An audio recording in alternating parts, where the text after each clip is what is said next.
it becomes very difficult to colonize people if you think that they are foreign nations outside your authority or jurisdiction.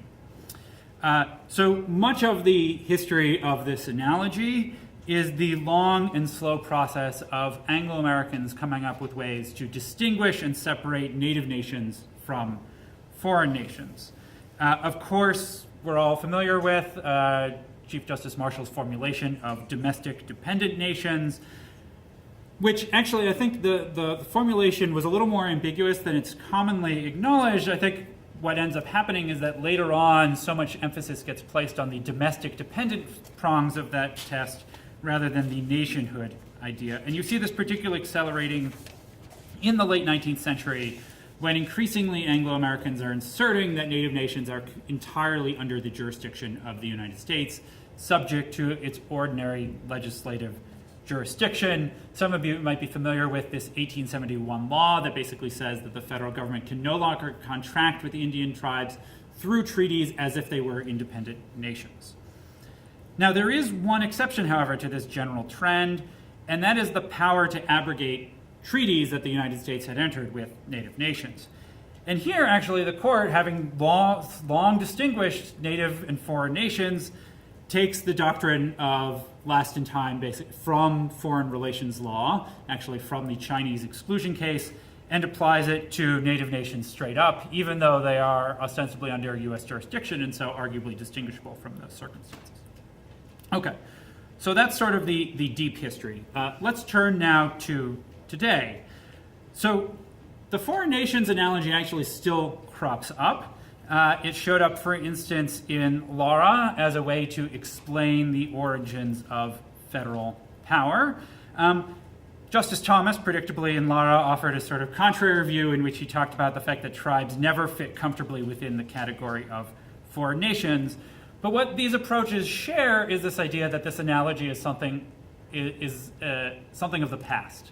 That is, this analogy was something that might have motivated the original conception of native nations, but is something that can be relegated to the 19th century. That was the view, actually, until the Supreme Court's recent decision in Upper Skagit, which some of you might recall involved tribal sovereign immunity involving adverse possession and off-reservation lands. And what was interesting in that case was it hinged on whether the immovable property exception, an idea from international law, should apply to tribal sovereignty as well. And I confess, when I read the decision, particularly Justice Thomas's dissent in the case, it was a little bit like being transported back to Cherokee Nation. In other words, all those antiquated, weird names that I read to you were actually cited extensively in Justice Thomas's decision, just that they had been cited by Chief Justice Marshall over almost 2 centuries ago. So I don't want to belabor this point too long, but I do think there's something interesting about Upper Skagit, and this in particular.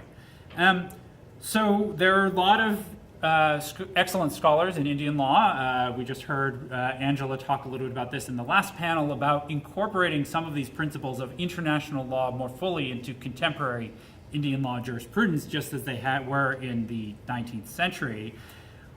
But the court has always treated this now as a fully sort of domestic area of law to be resolved by looking solely at federal statutes, and rooted this analogy as something that was in the past. And yet what I take away from Upper Skagit is just how easily the court could readily and easily revive this analogy of foreign nations and use it as not simply a sword to attack tribal sovereignty, as they attempted to do in Upper Skagit, but actually as a shield to argue for the greater incorporation of international law into contemporary jurisprudence as well.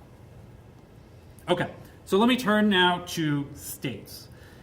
So as many of you know, this has been one of the longest running analogies, particularly among Indian law scholars who routinely invoke federalism as a comparison for the position of Indian tribes. And you can see why this analogy is appealing, right?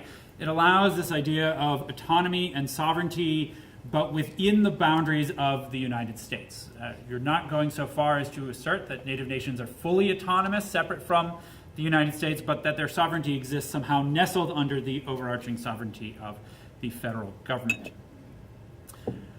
Now, this analogy actually goes back deep, and for much of early American history, this was more than an analogy. This was something that was actually floating around as a real possibility. This idea that actually tribes might be converted some way into states. Some of the earliest treaties that the United States signed contained provisions that seemed to envision that tribes would be incorporated as states. They would send delegates to Congress, for instance. And some of the most interesting discussions occur at the time of Indian removal in the 1830s. Now, as we know, removal was about basically essentially taking native land and transforming it into plantation land to be farmed using enslaved African labor. But legally, the conflict was often framed as the struggle between state and tribal sovereignty. And so proponents of removal thought that they would resolve this contradiction basically by taking native sovereignty and removing it from the states. What's less well known, I think, about removal is that it's accompanied by a proposal to actually have a native state incorporated into the United States. That once native nations were removed into the Indian Territory, they would be then transformed into a federal territory with the goal that ultimately there would be a native state that would be incorporated into the federal union. Now, native nations that were being removed did not love this idea because it threatened their own ability to construct their own tribal governments. And actually, many Southerners were also opposed. They blanch, for relatively obvious reasons, at the prospect that there would be a state that was not white. And they actually specifically talk about sort of the risk that this would change the complexion of the Union. So, because of this opposition, this proposal fails in the 1830s. It floats around in the 19th century. Some of you might be familiar with Sequoyah, which is back a little bit in the news because of the Royal versus Murphy, this Oklahoma Supreme Court case. And this is a last-ditch effort by the tribes in Oklahoma to create a state that would be separate and apart from Oklahoma. And what's striking about this is that Sequoyah was not going to be limited to tribal citizens. It would not be limited to people who were legally considered Indians. It would be a state. The primary thing that was native about it was that its demographics were that it was going to be populated primarily, although not solely, by Indian peoples. Okay, Sequoyah fails, and that is, as far as I can tell, the last time that this proposal has been seriously considered. So let's talk about what this analogy offers us in the present. So I think there's actually something of a paradox in the present moment.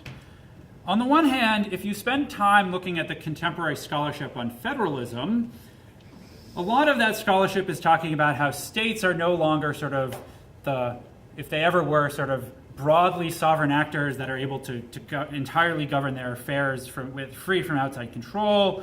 What it says is that they are now sort of bound up in the federal administrative state, administering federally run programs. And actually, if you take that scholarship seriously, tribes and states arguably look more similarly now than they've done for much of U.S. history, right? Both tribes and states now exercise what federalism scholars are calling the power of the servant, that is, the way that they are bound up in relationship to these federal agencies. Some of you may know that actually various environmental statutes and regulations actually codify this analogy with respect to regulation and allow treatment as a state for the purposes of certain kinds of federal environmental law. And the way the court thinks about the analogy between tribes and states is as a lack. That is, states are normative and tribes are divergent, even though I would argue that the court relies on a highly implausible model of federalism that a lot of federalism scholars have rejected. But this, I think, runs through much of the recent implicit divestiture decisions, this idea that tribes are somehow lacking measured up to this other yardstick of state sovereignty. And so I think the key takeaway, at least for me, is that the statehood analogy has always been a little bit of a Faustian bargain for tribes. That is, it sort of smuggled in a assimilationist aim in the guise of trying to fit tribes into what seemed to be, to the Anglo-Americans who were crafting it, a more familiar sovereign. Okay, and let me turn now finally to the third sovereign, which isn't technically a sovereign at all, and that is the U.S. territories. And here the history is very complicated, so I'm going to try to gloss over it very quickly. So the key thing to note here is that there are basically three different meanings of the word territory that are all mixed together confusingly. There's the idea of U.S. territories, that is, areas that are controlled by the federal government that were at one time thought to be on their way to statehood, like Montana was in the 19th century and as Puerto Rico is now. There's territory as this idea of the other property that belongs to the U.S. government. That's the way it's used in the property clause of the U.S. Constitution. And then there's territory in sort of the international law sense. That is, the territory of the United States is all the land within the borders of the United States. And just to grossly overgeneralize, what you see in the early writings and Supreme Court decisions over the 19th century is you see a blending and blurring between all three of these different meanings. And you see that the way the Supreme Court in particular and all federal officials sort of draw from these different categories to construct a broad concept of territory that reinforces this idea of plenary power. So, sometimes drawing from definition 1, sometimes drawing from definition 2, all in the service of enforcing federal authority. Okay, so where does that leave us today, where, unlike in early American history, all federally recognized tribes are now within the boundaries of states? So one thing to note is the certain similarity between the constitutional status of tribes and territories, at least in the minds of the Supreme Court, that they are both not states, and they are both extra-constitutional, at least the way the Supreme Court thinks about the term. That is, that the Constitution doesn't apply of its own force there, but through some process of statutory incorporation. And here I think it's worth noting that the Talton case, which was referenced earlier, and the insular cases, which create this doctrine of extra-constitutionality for territories, get decided only a few years apart. The other similarity, I think, is that territories, like tribes, have tried to use this extra-constitutional status for some divergence from the growing dominance, and I wrote this before Burkine was decided, but I think it's even truer now, the growing dominance of sort of constitutional colorblindness as the way the court thinks about questions of race in the United States. Now, this analogy really came to light in the Sanchez-Valle case, which came up, was decided just a couple terms back. And there the court distinguished territories from tribes and said that the dual sovereignty exception applies to tribes but not to the territories. But I would actually argue that there is deeper shared similarities that I don't have time to go into here. But I do want to stress that I think the key thing is that both native nations and the territories struggle with this question of the legal legacies of U.S. empire in the present and how to think about them. And both of them face this fundamental challenge that they don't fit within the neat stories of federalism and consent that the Supreme Court has spun to explain constitutionalism within the United States. Neither the territories nor native nations ever really consented to their inclusion within the United States.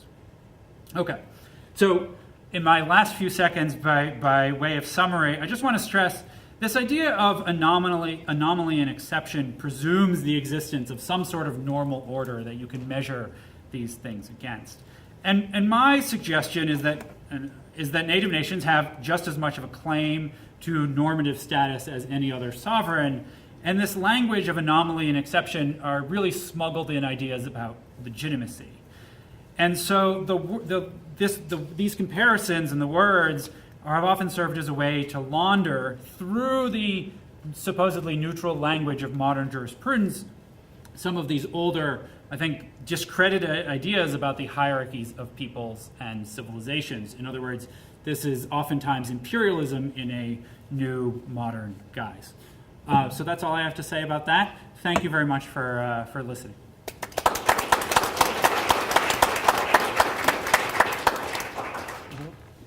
Professor Skibin. All right, thank you. Can you hear me? You should have that so they can hear you on the web. Oh. Okay. All right. So thank you. And I want to thank the Board of the Law Review for having that conference and for inviting me, and especially Jennifer Shannon for putting it together. One thing that Angela Riley said in the previous panel, where she said, well, I get that question of of Indian and diversity all the time. And it reminded me the first time that I went to interview for a job as a law professor. It was a long time ago. This older white guy looked at me and he said, "Well, what kind of an Indian are you?" And I said, "Well, a French one, of course." But no, I was born in France, but I'm a member of the Osage Nation, or a citizen of the Osage Nation of Oklahoma. So the title of this is, Limiting Principles and Level Playing Fields in Federal Indian Law. And basically, all right.